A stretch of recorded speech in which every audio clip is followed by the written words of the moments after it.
Kung may huwarang mauuna, tiyak na may susunod dahil isa pang grupo ng mga SB19 fans mula Cebu ang nag-activate na rin ng kanilang sariling donation drive bilang pagtulong sa mga nasalanta ng magnitude 6.9 na lindol na pinakanapuruhan ng Northern Cebu. Isang araw kasi pagkatapos simulan ng 18 Titos and Titas of Cebu ang kanilang sariling aktibidad, Bisaya 18 naman comes into action. Agad nakalikom ng mahigit 27,000 pesos ang unang bugso ng donation drive ng Bisaya 18 na sapat upang makapamili ng mga essential goods na po pwede nilang maibigay sa mga pamilyang labis na nasalanta.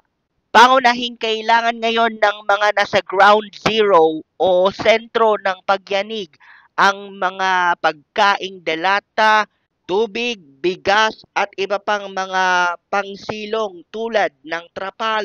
Lubos naman ang pasasalamat ng mga administrators ng Bisaya 18 sa mga nag-ambag na at hindi nila masukat ang lubos na kagalakan dahil ng kanilang pagsasakripisyo para mapagbuti ang iba at pagpapaabot ng mensahe na hindi lamang isang fandom na concentrated sa mga activities ng kanilang hinahangaan ang pangkalahatang mga 18, kundi isang komunidad din na magbibigkis at magkakawang gawa kung kinakailangan. Para sa mga nagnanais magpaabot ng kanilang donasyon sa Bisaya 18, ang QR codes po nila ay makikita nyo po sa inyong mga screen.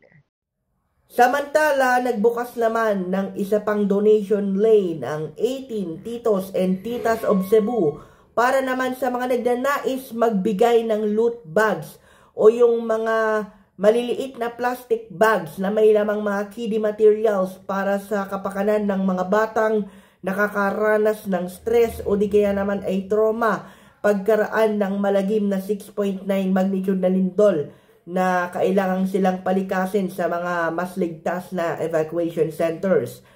Para sa mga nagnanais naman na sulitin ang pagkakataon na magbigay ng loot bags, ay puntahan nyo po mismo ang page ng 18 Titos and Titas of Cebu para sa mga espesipikong detalye.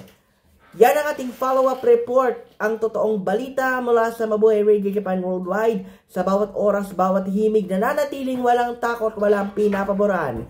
Ito ang Senbat sa Patrol No. 2 Stephen Seraspe Perez.